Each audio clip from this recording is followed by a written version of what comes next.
Shalom, and welcome to Light of the Hill Ministries. And today we will be continuing on the Questions Yeshua Asked series. If you want to follow along, I will be posting this teaching on the first comment box. May we all walk as Yeshua walked. And now on to the next question in the series.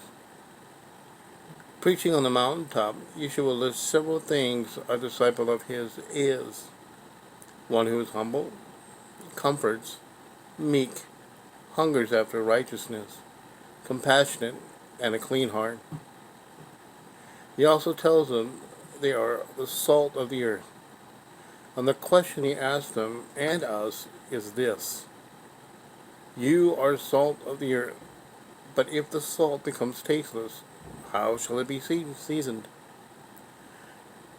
For it is no longer of any use but to be thrown out and to be trodden down by men. Matthew 5:13. Salt is a stable compound known as sodium chloride. If you look at a block of salt similar to which is used as a salt lick for deer during the winter season, and broke it up into tiny little pieces, the little pieces would still be salt.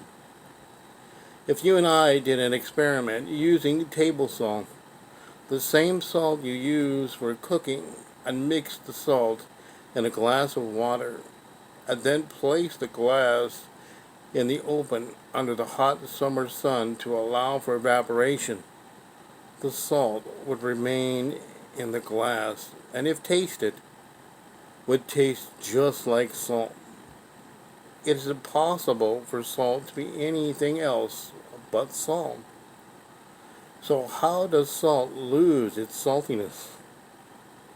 Why would it be necessary to throw it out as useless? What did Yeshua mean by this? There are several meanings in this that he could have meant. In the ancient world, salt was not always derived from evaporating seawater to a pure white form, but came from the salt marshes containing many impurities. When the salt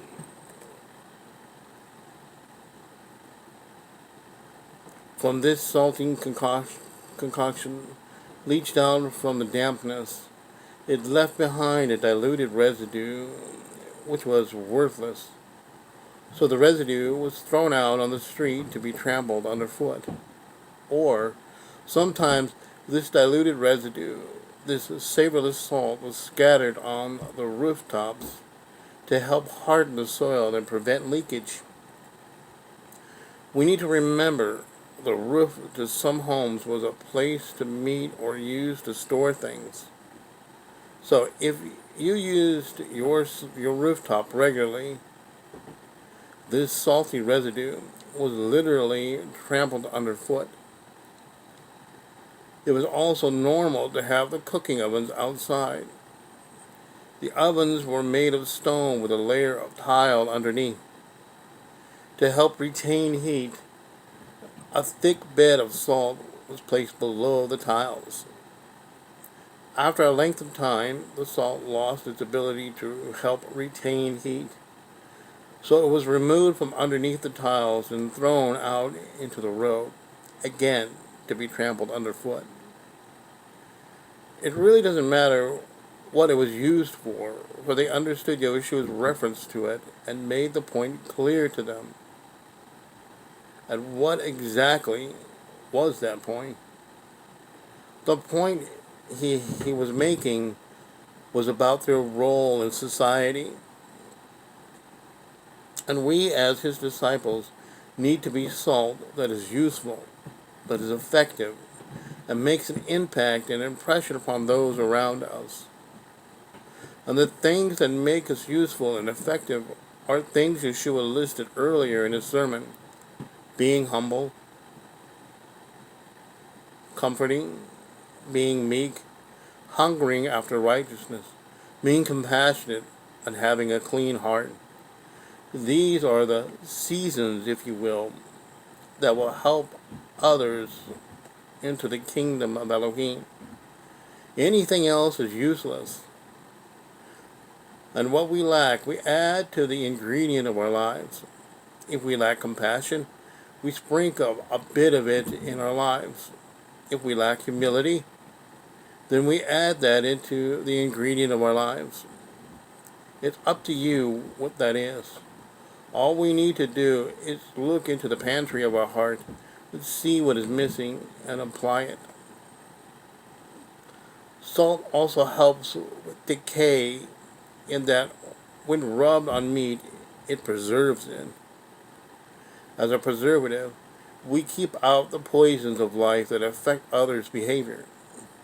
And again, the list that Yahushua gave above gives us the right ingredients to use in certain situations so that we can preserve the lives of others.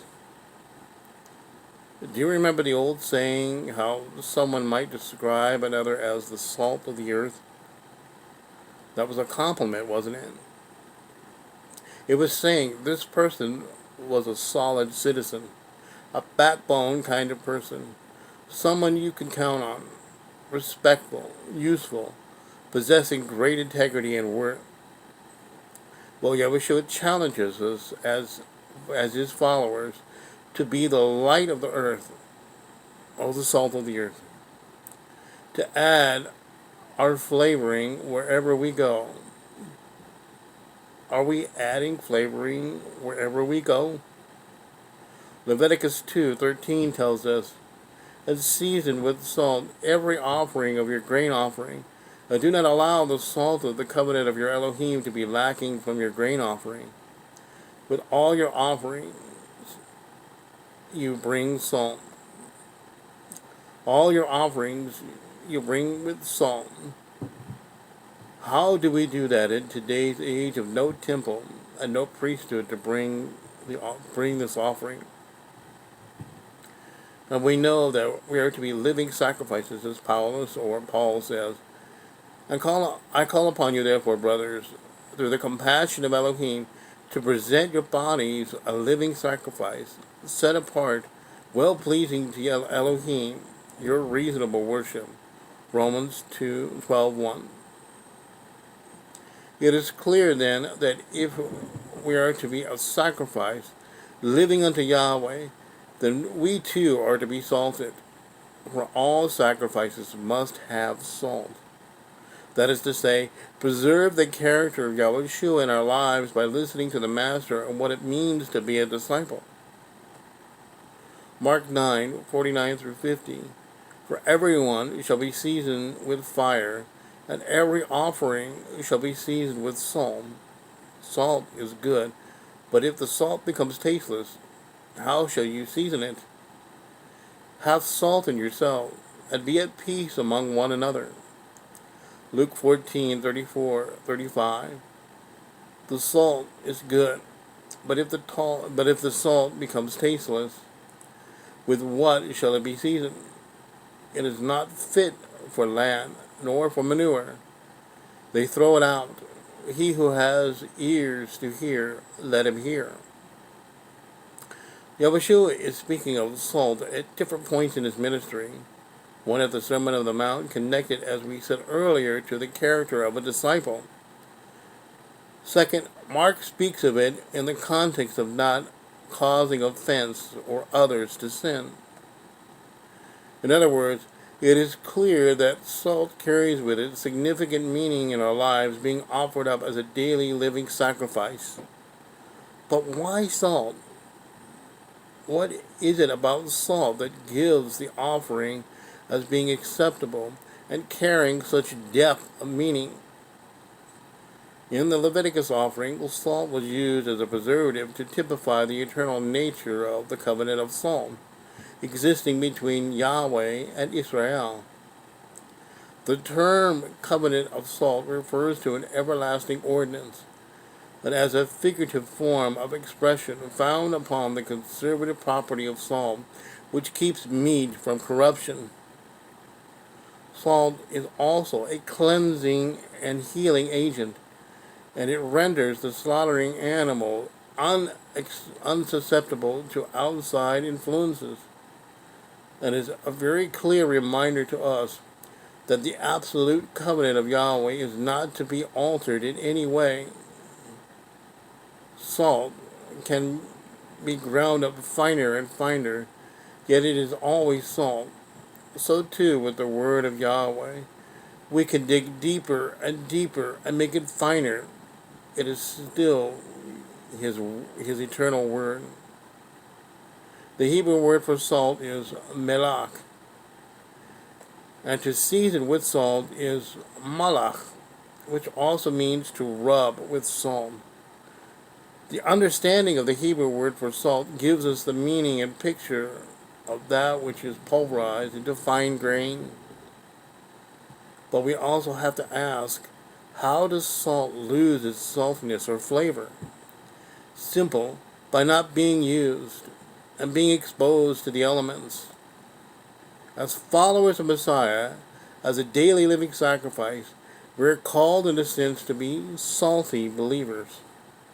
Salt represents also a person's willingness to do what Yeshua demands of his disciples. In other words, he doesn't want us to be mixed in with the world's ways and just stand idle, doing nothing, and thus lose our saltiness. Persecution was linked to Yeshua's calling as the salt of the earth, but he tells us this right after what it takes to be a disciple of his. And his disciples are blessed, but also salt. It is the grinding process that turns salt into what it is. So too the grinding of the word of Yahweh. This is why we every day read the word so that we can allow his word to make us salty, preserving ourselves and others around us. Yeshua asks us if we became saltless or tasteless, with what will the earth be salted? The Greek word used for tasteless is moreno, which means lose its flavor, become neutralized, or become foolish, that which is without knowledge. How are we neutralized, or rather, how are we brought to the point of being of no effect? By not being in line with obedience to the purity of the word. When we are salted as living sacrifices, we are put through trials, salted with fire, and if we don't go through it, then we will be deemed as worthless and thrown away. Yahweh is a consuming fire, and the fire of his Torah is his salt that is produced in us, that seasons us, to preserve us and protect us from contamination. When one tries to remove the salt by nullifying the word, they become useless. So, what are salty believers? They are those who live lives uncorrupted in a lawless world. They are bold for Yahushua, not afraid to live a set-apart lifestyle. They walk in the Father's instructions, remembering to keep the things such as the Sabbath, and keeping clean laws, keeping themselves from sexual impurities. They have great value in the Father's eyes. In ancient times, salt also served as money, and the word salary comes from the Latin word salarium, which referred to the payment of Roman soldiers in salt, and hence we also have the expression, he is worth his salt.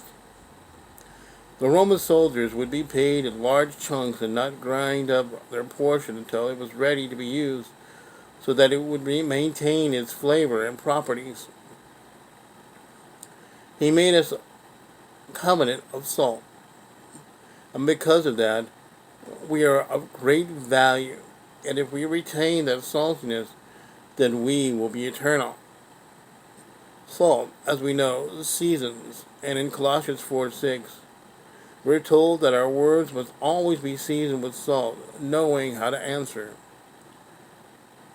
Let your word always be with favor, seasoned with salt, so that you know how you ought to answer each one. Our conversation must be seasoned, which also carries the meaning of being prepared, always prepared to give an answer for the hope that we have. Our speech, seasoned with salt, will preserve us as we walk out Yahweh's word daily. Being seasoned with salt requires that we be immersed in the word and not just dipping into the word. We need to totally immerse ourselves into it and allow it to soak in us. One thing we cannot do is sit idle, allowing the impurities of the world to affect us. We must be salt. As the salt of the earth, we go out. We seek and serve Messiah in loving our neighbor as ourselves. And perhaps we will do what Yehuda or Jude says. And now, compassion towards some, and show compassion towards some who are doubting, but others saved with fear, snatching them out of the fire, hating even the garments defiled by the flesh. Jude chapter 1, verses 22-23. He tells us that having compassion is saving some, and we do that with our salt preserving them from the fire. Are we willing to go out and have this compassion in the hopes of saving those out of the fire they're in? May we all go out and be salt in the world, offering ourselves as a living sacrifice. If you find this teaching a blessing, please be sure to bless others with it by liking, sharing, and subscribing to the channel. May Yahweh's love, compassion, and love, and shalom be to your homes.